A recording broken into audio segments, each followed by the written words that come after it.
Hey guys, this will be video one for what is going to be titled as the vintage White Falcon replica. And it's going to be based on the Gretsch White Falcon from the 50s. It is a replica. There will not be a Gretsch logo. So I just want to clarify that on the front end. I do not put existing manufacturers' logos on my headstocks. So with that out of the way, let's talk about 50s rockabilly, jazz, swing, blues, whatever you want to call it, for about 5 seconds. And then let's just go straight into what it is we're going to do here. Um, I think probably the pinnacle of guitar building would be anything related to jazz guitars. And I've built a lot of guitars from Alabama. I'm going to hit this briefly. Lived up in Franklin, Tennessee for quite a while, and I was building guitars back in the early 2000s, primarily focusing on the Robert Benedetto jazz guitar. And I built a lot of jazz guitars. I've shipped them all over the world.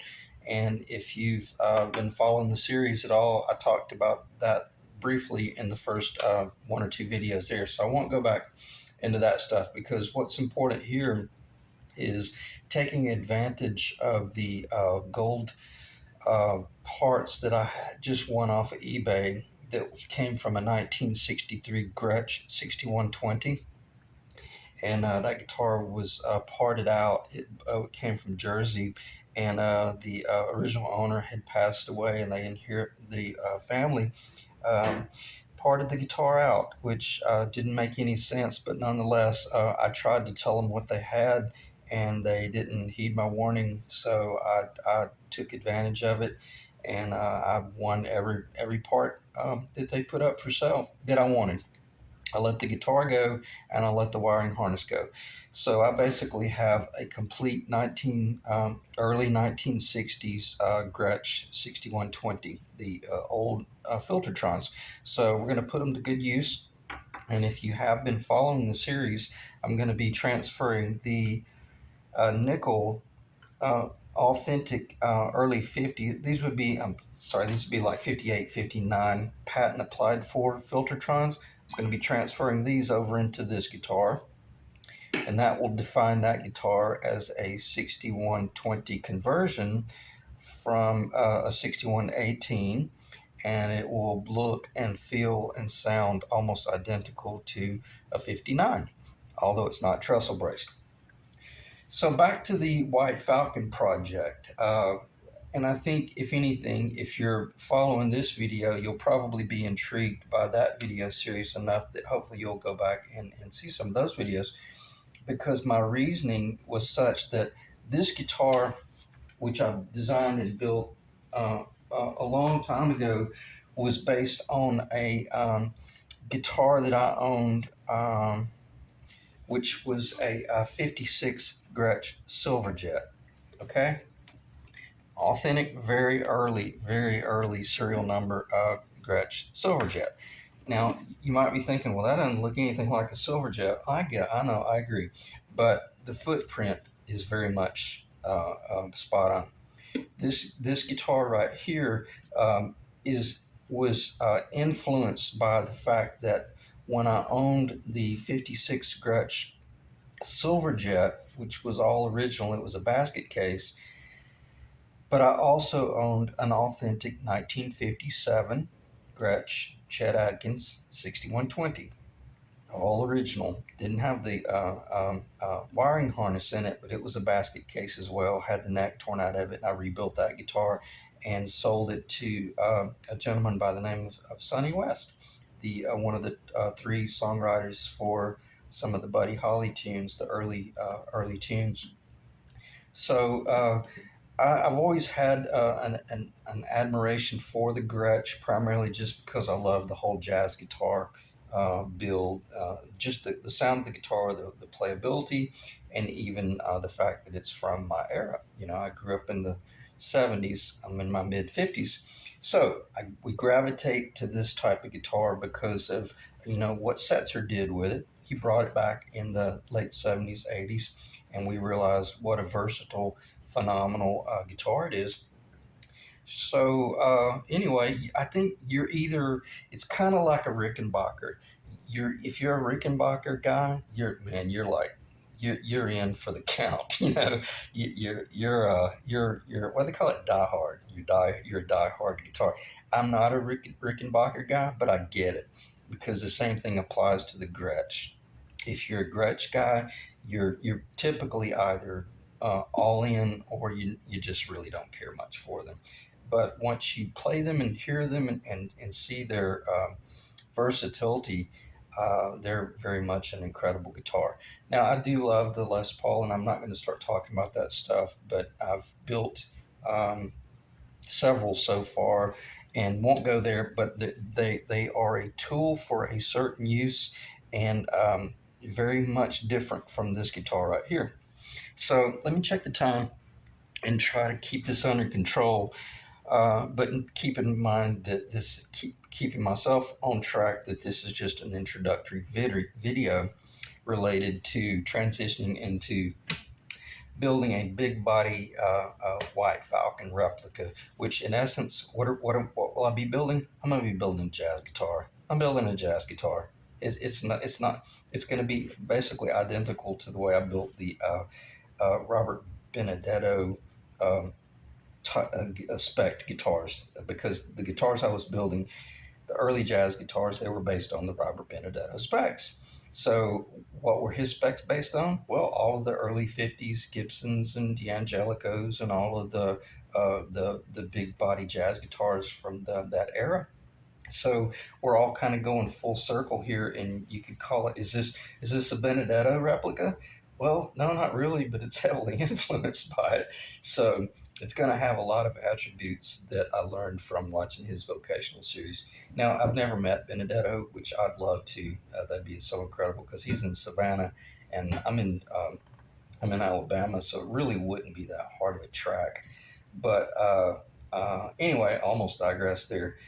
Great, and just a huge influence, and I owe all of my luthier work that I've done to that guy. The fact that he did the video series because that was priceless, and you have to keep in mind he was doing. I think he did the video series back in the '90s, and that was before the internet had kicked in, and he was really or he was to me. He was aligned with the guys like Arlene Roth, which had the vision to uh, take advantage of the Danny Gattons of the world, the young Brian Setzers of the world, and get them on camera and showing what it was that influenced them. And it became a part of our history. Not just Americana history, but man, just worldwide because it did. It went worldwide. So what Robert Benedetto did with introducing his video series has probably had a profound impact on a lot of us out there. So let's talk about what it is. Let me check the time again. All right, we're under 10 minutes. That's awesome. Let's talk about what it is that what's my objective here. My objective is not to build just another 6120. I've already got that in that conversion. But because of my reasoning of not loading this guitar up with the gold hardware, and I'll pull the hardware out in just a second. I decided, what do I have here? Yes, this is a 6120. It's the vibrato for it. It's the Bigsby for it. But what else is it? Well, it's also used on the Penguin. Well, not the Penguin, the White Falcon. Okay, so I'm sitting here looking at this gold Filtertron from 1963. How rare is that? It is authentic. It is real. Completely unmolested, except the fact that the bonehead at the music stores clipped it right there. I don't understand it. If you're going to cut it, why didn't you just cut it down at the potentiometer? So, not going to complain because I got these for a smoking deal, the original screws and everything. Won't go into that. We'll talk about that stuff soon enough. But you just don't get this opportunity every day. Now, they are there, and there are some on eBay right now, and they're probably going to sell for between 500 to 700 for the pair. And then again, I'll talk about those parts later on. But because I've got all of the gold, I didn't want to bling this guitar out with gold. Because the 59, as I mentioned, it was nickel. It had nickel hardware, and I'll stop. This guitar that I won't say designed, but it was heavily influenced by a combination of the 57 um, 6120 that I owned because it had the hump top inlays, which they also call the cloud. I love that inlay, and it's just beautiful. But if you want to know the truth, the design of this guitar really should be carrying Dynasonics, the Diamond Dynasonics, which is what my Silverjet carried because it was a 56. Now, the cool thing about it, I did a little bit of research about let me check the time again. I did a little bit of research about the whole transition of the models and when did they transition from the Dynasonic to the Filtertron, and it was 1958. So they came out of the gate in 1958 with the. I'm just going to talk about the Falcon because it's fresh on my memory. Uh, they changed over. Let me just read my notes. That way I won't digress. Okay, basically, let me back up and reel myself in, and I'm just going to read off the specs of what it is that we're going to be building, and that way you can decide whether you want to be a part of the program or if you want to check out go cut your grass. So it's a 17-inch body.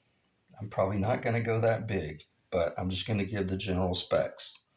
It was introduced in 54, and I think it ran up to like 58 or 59, maybe 60, but I think 60 is when they started making major changes. So we're going to be cutting off our target date around 58. That was the most beautiful design. So it's a 17-inch body. It's 2 and 7/8 inch thick. Here's some trivia for you. It's a 25.5 inch scale. Most people don't know that. They also use that scale on the Country Club, the big body Country Club jazz guitar, which was the phenomenal two-tone dark green, or maybe it was just a real dark green on the top, but beautiful guitar. 12-inch radius fretboard, to my knowledge. The top on that guitar is a solid spruce carved top. That's what most people don't know. Now, the Country Club was also solid spruce and it was carved. Was it hand carved? It was probably finished.